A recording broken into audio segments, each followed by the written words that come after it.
Now we want to set up those views in Maya so that we can see those pictures and use them as reference while we're in Maya. Now, if I hold down spacebar, I get this big nice menu. I'm going to point that out because it's the best way to navigate in Maya. It's the fastest. Okay. If I tap the spacebar, I can get to my other views. Now I have my top view, my perspective view, my front view, and my side view. And I have all these nice numbers in here right now. I don't need those yet, so I'm going to go ahead and hide those. Go to display, heads up display, poly count. And I'm going to go to my front view first. And then inside my front view, I'm going to click on this little movie camera icon where it says select camera if you hover over it.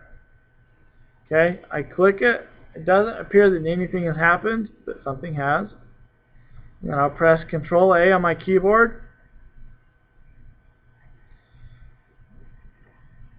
And that will open up the attribute editor.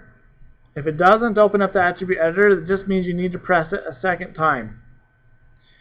And then I'm going to go down to Environment.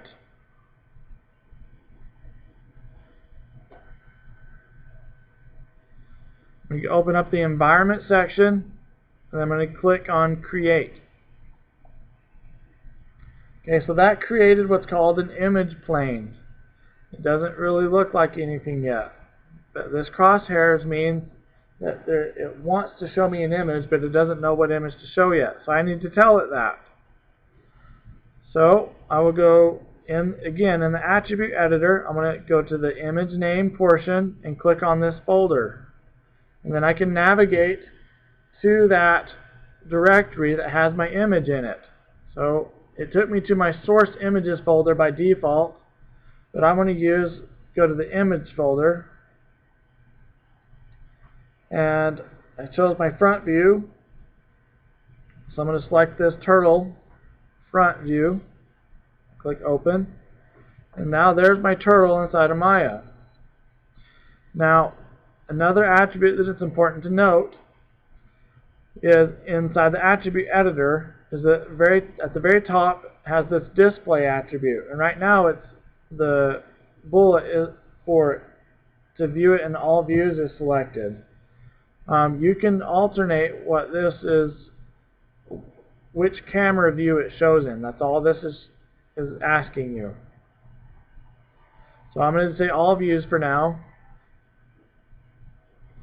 and I can see it in my 3D view.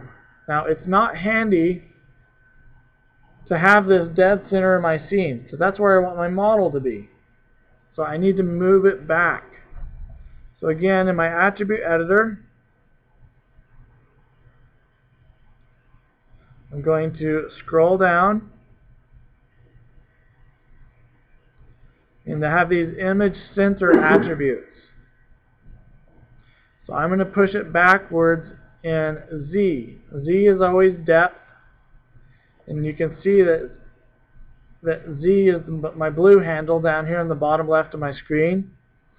So, and then anytime you see three attributes listed in order in the attribute editor, they're always listed in alphabetical order. So you have X, Y, and then Z. So I'm going to hold down Control and middle mouse click on the Z attribute, and I'm going to move this backwards. I moved it backwards 12 units. Okay, because I want to push it back and out of the way. Now that camera is all set up. Now what I want to do is go to my side view. I'm going to select that camera by clicking on this movie camera icon in the top left of the panel. Again, I'm going to go to Environment under Image Plane. I'm going to click Create.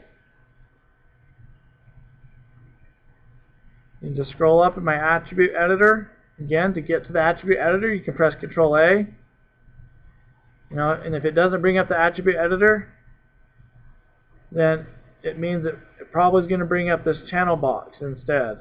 So you just keep hitting it until it brings up the attribute editor. Once I've got the attribute editor open, I'm going to click on the folder. I'm going to select the side view of my turtle. Click open. There it is.